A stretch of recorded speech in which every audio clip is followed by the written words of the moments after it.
Okay, so I want to start us off today with just some really super basic vocabulary that we're going to need for our activity today.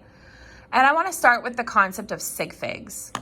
Sig figs are the digits of a reported measurement. Now notice this is a measurement, okay? Not a number, a measurement.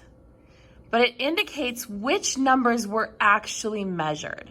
And this is important in science because it tells us how precise the measurement is. Okay, and it's really important. Okay, you remember from Tyler's video the other day, if we report it to be really, really precise with lots of digits, that means we've used really advanced equipment.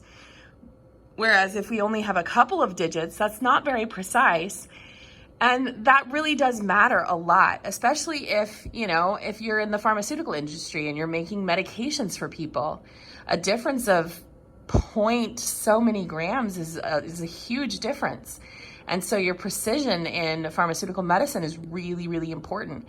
So a lot of our applications with science, this concept of significant figures, how many digits you actually were able to measure, how precise your number is, very, very important concept. So we are going to have to keep track of our sig figs whenever we're doing calculations. The next thing I want to talk about is zeros. And honestly, these are sort of made up vocabulary words, but they're what I'm going to use to describe different zeros today. Because there are different kinds of zeros that you're going to encounter in a number, and zeros are tricky because of the nature of what they do in a number. Okay, so the first one is called a sandwich zero. These are zeros that are between non-zero digits. So for example, the number 101 has a zero sandwiched between a 1 and a 1. That would be a sandwich zero, okay?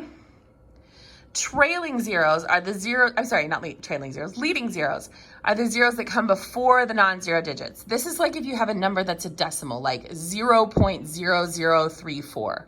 All of those zeros in front, those would be leading zeros. Okay, and then the last one is trailing zeros. They are the zeros that come at the end of the non-zero digits. So like the number 100, you have a 1 and then 2 zeros at the end. Okay, those 2 zeros at the end would be a trailing zeros because they come after the non-zero digits. And then you have non-zero digits on your paper, which are exactly what they sound like. They are any number that isn't zero. Okay, so we're going to use these vocabulary words to help us with our activity today.